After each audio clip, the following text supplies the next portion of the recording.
Hello everyone. Meet our next speaker, Norhizam Kadir, VP Fintech and Islamic Banking at Malaysia Digital Economic Corporation. Today he'll be talking on learnings from Malaysia's Fintech and Islamic banking opportunity. So over to you, Norhizam. Thank you so much. First of all, I'm really glad to be here and happy to be part of FinTech Startup Bridge into ASEAN. My name is Norhizam Kadir, and I represent a government organization called MDEC. Maybe I'll start by giving a bit of an understanding what the organization is. We've been around for quite a while, actually, because we started off in 1996, and there was a time when the country realizes the potential of technology and wanted to move away from commodity-based oil and gas and manufacturing. And it's important to ensure that the economy gets diversified. Hence, MDEC came about in looking into how we would be able to lead. Well, currently, we rename it as Leading the Digital Economy Forward to ensure that there is shared prosperity given to all Malaysians. Three pillars that we're focusing on is to ensure that Malaysians continuously to be digitally skilled, businesses are digitally powered, as well as investments, especially digital investments, continue to be prioritized to allow foreign companies as well as Malaysian companies to grow in Malaysia. One of the supports that we're providing, if you look at the left side of the slides, is an initiative called MSC Malaysia. This is as part of the promotional work that MDEC is doing on behalf of the country in providing bill of guarantees and supports to companies. So there are a number of Indian companies that are currently in Malaysia, and at the same time as well, a number of Indian foreign skilled workforce in Malaysia as well. I'll zoom further on to talk about fintech as well as the startup ecosystems in Malaysia. So zooming down to fintech ecosystems, like any other countries, especially with regards to fintech or Islamic digital economy, you would need to be working with various ecosystems, and similar in Malaysia as well, especially with fintech.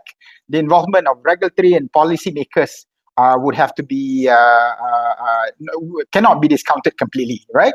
So we do work very closely with the likes of central banks, Bank Negara, and Securities Commission, Ministry of Finance, and at the same time as well, working with the industry, whether the fintech players themselves, the associations or the accelerators, and at the same time, looking into the demand side on the left bottom as assisting the startups and the fintech ecosystems, connecting them to market opportunities, whether it's through individuals or through SMEs, for that matter.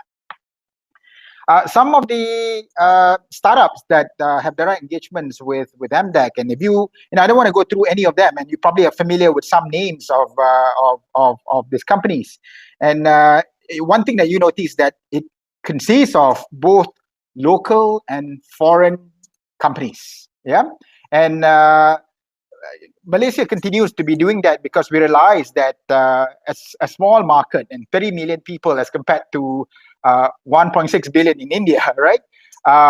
We need to ensure that Malaysia continues to be attracting foreign skilled workforce, to be attracting foreign direct investments to come in and further enrich the ecosystems in Malaysia. So in this case, in the context of what I'm presenting today, at least Wahid, Luno, TransferWise, and these are Arabes, these are foreign companies that already have set up presence in Malaysia or set up headquarters or center of excellence in Malaysia.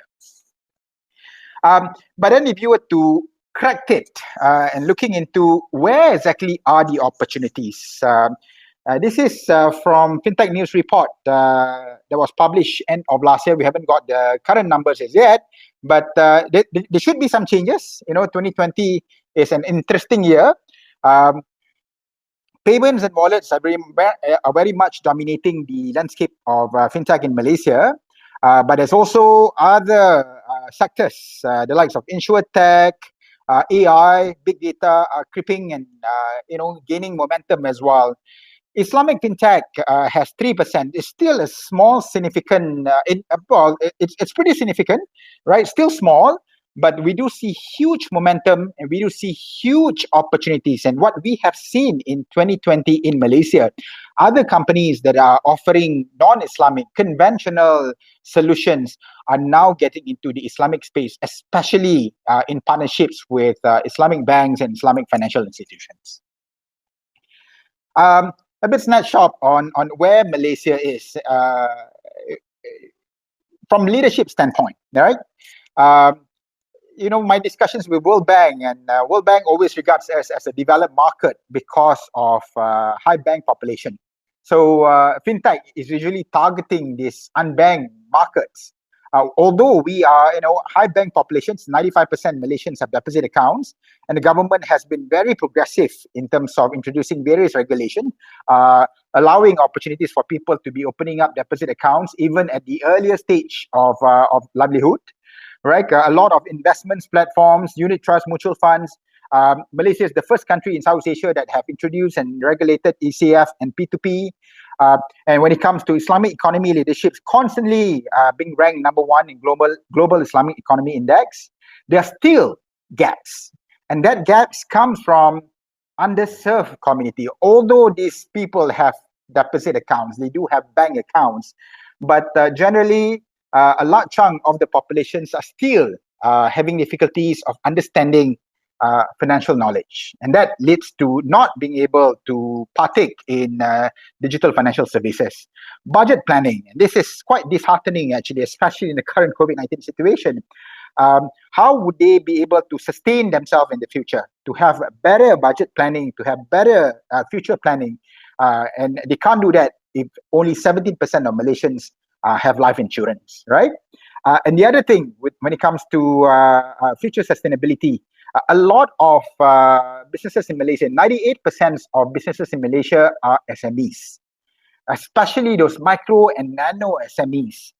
6 out of 10 Malaysian adults, either self-employed or they are working for gig economy companies, do not have any form of formal retirement or pension systems. While the government has been very progressive, while there are a lot of products that have been introduced by the financial institutions, we're still not meeting or closing the gap of the underserved community. And we do believe that with fintech, given fintech would have better accessibility, given fintech would be able to target the youth populations, which a large chunk of Malaysians are still below 30 years old, would be able to help to address this financial inclusions agenda, this financial inclusions dilemma, in achieving what the government has outlined to have sustainable growth along with fair and equitable distribution. And that's very well aligned with Malaysia's visions of shared prosperity visions by 2030, as well as the sustainable developmental goals of United Nations.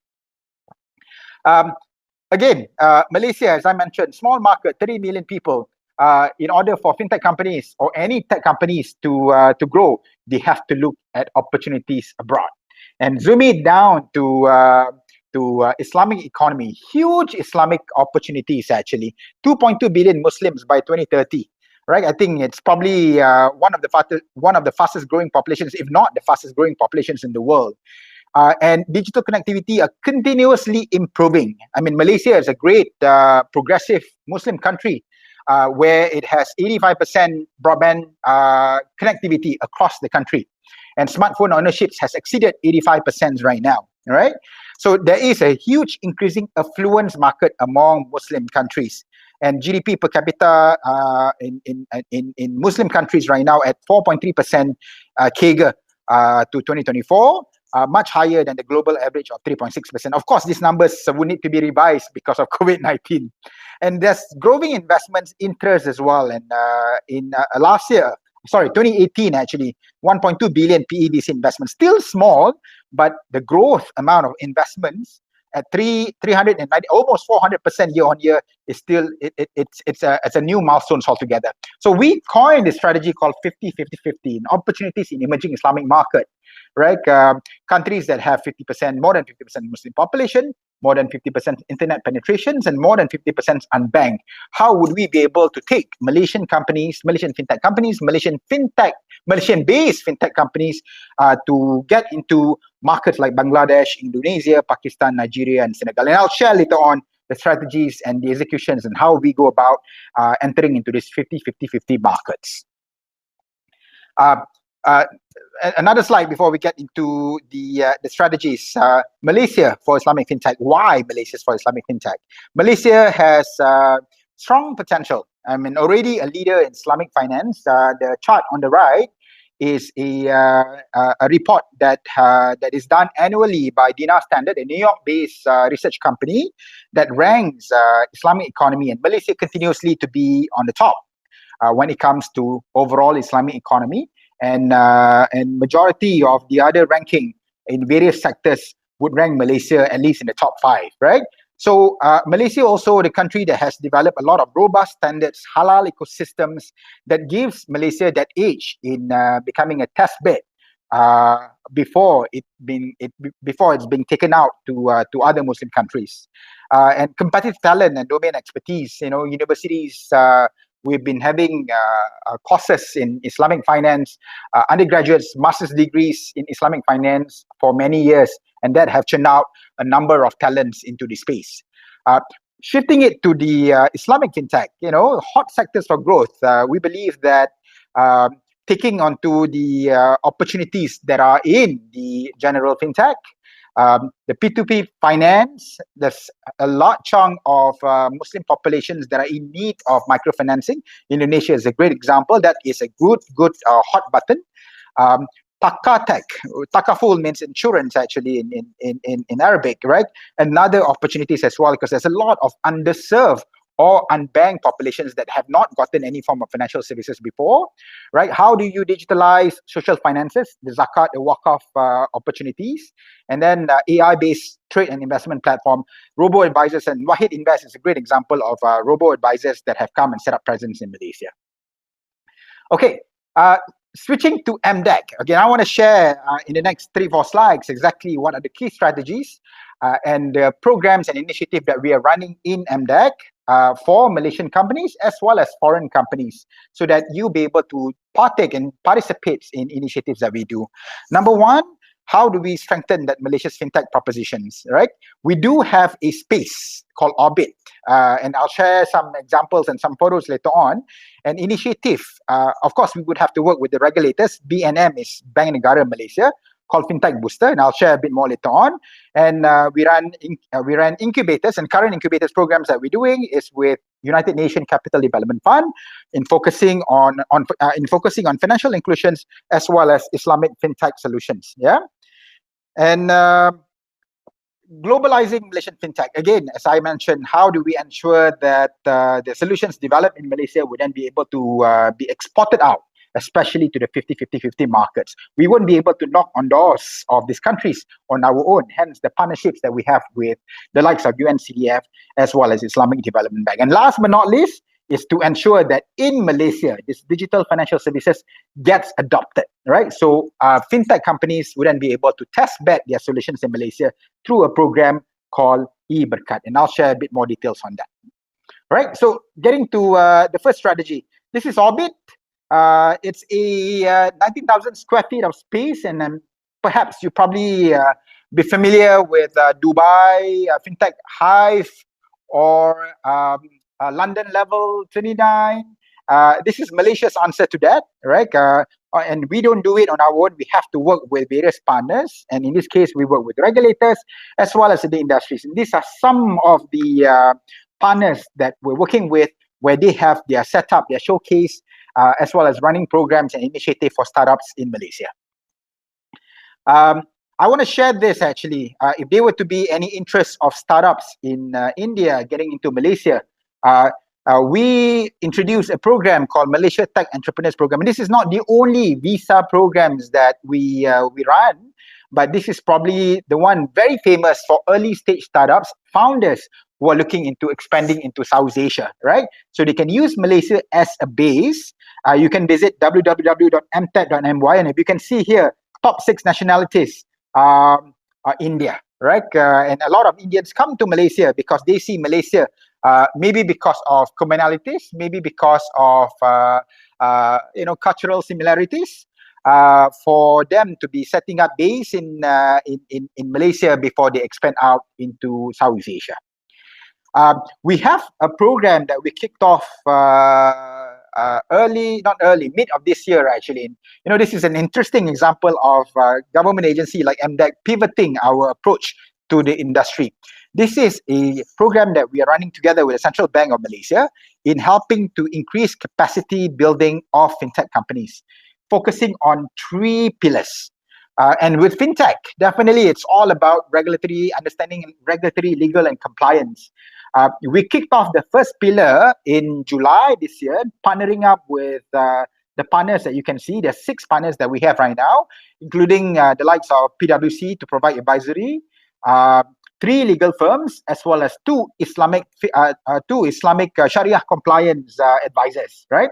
So these partners would then help us in helping the startups who are interested in understanding what are the requirements of central banks, what are the requirements of securities commissions in order for them to kickstart their journey, or for foreign companies to come in and in understanding what are the requirements of the regulators.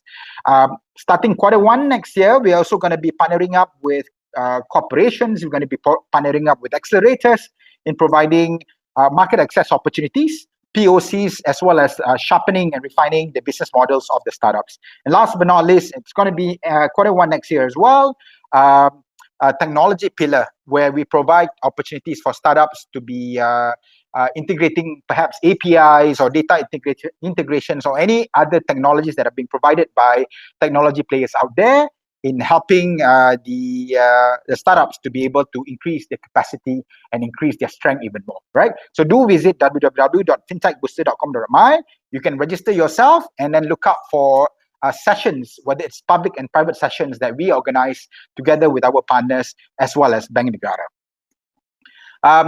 I mentioned about partnerships, UNCDF. This is some of the examples of things, of programs that we run actually. UNCDF, we recently ran a gig economy challenge with UNCDF as well as with APAC.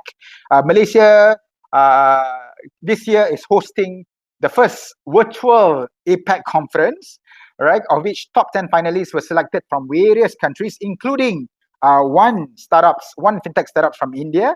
So they went through a 1-month virtual workshop and boot camps, and we assist them through Fintech Booster. And top 3 that have been selected are currently conducting pilots in Malaysia, and some of them are conducting pilots virtually as well, with the assistance of MDEC as well as with UNCDF. And with the Islamic Development Bank, it's really about helping fintech companies to be able to access opportunities, market opportunities. And Islamic Development Bank is in 57 countries right now. So Malaysia is now part of Islamic Development Bank digital platform. They have set up Center of Excellence in Malaysia to be able for Malaysian companies or Malaysian-based companies to be exporting solutions outside of Malaysia into the network of Islamic Development Bank. All right. Last but not least, actually, this is, I mentioned the third strategy, the e-Berkat digital adoption strategy. How do we ensure Malaysians are now being able to get onto the innovative fintech companies? I mentioned earlier that, we want to ensure that the underserved get served right now. So how do we get these underserved to be served? Right? They are already financial services offered by financial institutions. There are also non-bank institutions, some government agencies that are providing microcredits, for example. But there are new sets of fintech companies, right, that are being able to provide solutions, focusing on what we call SLIP, right? Savings may not be yet because digital bank license has not been granted in Malaysia, but providing lending through micro financing, right? Investments through micro investments platform, as well as micro insurance, as well as payment. Of course, with a key focus in Sharia products, because we want to ensure that we continue to lead in Islamic fintech. This is a piece of news. This is hot from the oven, actually. I mentioned about e-Berkat, and while there are a lot of promotions that are supporting e-Berkat, technically we're going to go live. This is a single sign-in tools that we are developing with 12 fintech partners. If you can see the fintech logos at the bottom of the slide, right, that are focusing on micro investments, insurance, and financing. How would we be able to access and provide leads to these companies through the promotions of e-Berkat, where the focus will be on alternative solutions, right? How do we provide digital KYC or a alternative KYC process? Smartphone accessible. 85% of Malaysians are now having access to smartphones. We just need to ensure that they are being educated, as well as low barrier to entry. To open a fixed deposit in Malaysia would require 1,000 ringgit, but some of these micro investment fintech companies would allow for investments as low as 1 ringgit, right? So all these opportunities, alternative solutions to be able to provide more options for Malaysians, for micro SMEs, for the B40s, for gig economy workers, to be able for them to partake on these digital financial services provided by the digital fintech, by the fintech companies in Malaysia. Right, so that's pretty much it. That's my LinkedIn, my Twitter, and my email. I'm happy to be taking any of your queries. If you were to be connecting with me on these social media platforms, or if we have time, we are more than happy to take questions on this call as well. Yeah, thank you, Norizam. Yeah. We have time for questions, and I think there's already one question up from okay. Raj, founder at Finovate. Thank you for the great presentation. Do we need to set up or partner with someone in Malaysia to start operations? What would you suggest as starting point for us, Indian startups? Got it. So any Indian startups who wants to explore Malaysia, and we prefer for any startups, any foreign startups to come and set up presence in Malaysia before they expand into Southeast Asia. Right? I did not include one slide actually. Comparisons of why Malaysia, Kuala Lumpur in particular, should be the preferred hub for startups, foreign startups. And one of the biggest value is cost of doing business. Right? Malaysia is constantly ranked as the most cost-effective. I don't like to use the word cheapest. The most cost-effective capital in Southeast Asia. Right? There is a research done by McKinsey, compares us with our neighbor down south, Singapore. We are 6 times more cost effective actually, right? Although there are some pros and cons and all that, right? But from costs of doing business and opportunities for you to be expanding across Southeast Asia is easier, and partly because of the locations, the strategic locations of Malaysia being within the heart of Southeast Asia. To kickstart MDEC is one of the few agencies that you can reach out to, right? I think you can visit www.mdec.my, or you can go to www.mtap.my for you to be setting up your company, right? Or for you to be getting a visa. I mean, getting a visa into the country is probably the first step for you to be setting up your entity in Malaysia, right? But with COVID-19 and all that, I know it's a bit of a challenge, right? We still receive applications, right? And we're waiting for green lights. And I think it's great for you to kickstart the process in order for you to be getting visa and to be setting up operations in Malaysia.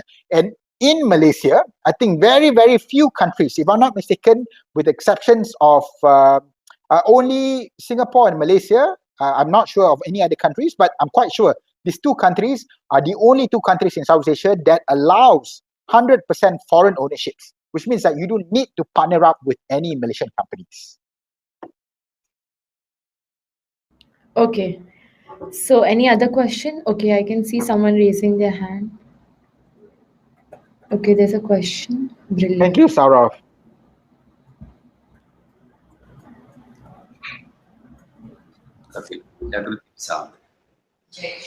Yeah. Hello? Okay, Timanna, were you about to ask any question?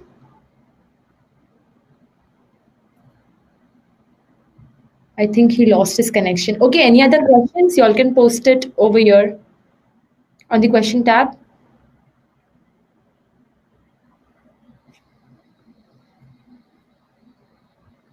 Okay, I think there are no questions. Okay. Yeah. So wanted to understand a bit about the API.